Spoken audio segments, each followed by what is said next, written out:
Hi, I'm Dhaya with VidSF. Today we're exploring ex-cemeteries and ex-crematoriums in the Richmond district. Ooh. I'm reporting here live at the Columbarium. Actually, that's not true. The Columbarium is where people are inurned, which means after passing, they're cremated and their remains are right behind me. So we're reporting at the Columbarium. We're inside the Columbarium, and we can see a lot of interesting things here. Why are they offering us candy when we walk into a crematorium? It is gorgeous in here. This is one of the most beautiful places that you could go to die. Well, unless you count Miami, of course. Harvey Milk has a booth in here, although I've been told his ashes aren't here. And if there's no room for you inside, you can always get one of these spaces outside. And you may hear a little bit of construction.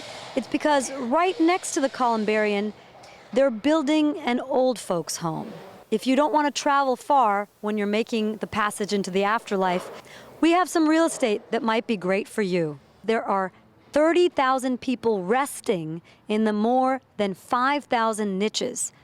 So does that mean like they had to double up? Even after death, there's a housing shortage in San Francisco. Lorri, tell us a little bit about the history of this beautiful building. I think the biggest thing is that it is the only place remaining in San Francisco where people who die can have their remains kept in the city.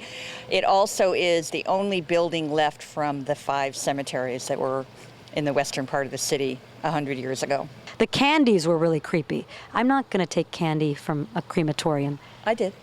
Oh, she's a much better person than I am. Thank you so much, Lorri.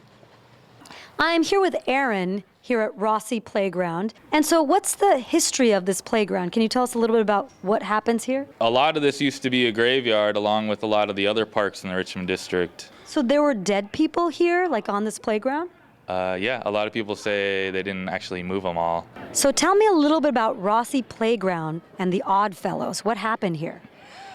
Well, Rossi Playground was where the crematorium was, which is where the bodies were burned or prepared for the columbarium. We're here with Caroline, Ned, and Andrew, who represent WACA, which is the, what is it? World Adult Kickball Association. Do you guys know that there used to be dead people buried here where you're playing? Wow, way to kill the mood. Little rock. 1, 2, 3. They just took ashes of dead people and threw them up in the air in celebration of Rossi Playground.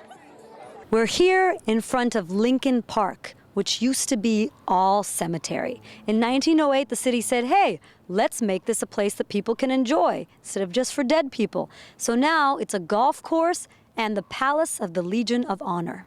We're here in the courtyard of the Palace of the Legion of Honor. Lorri, why is this area particularly of historic value?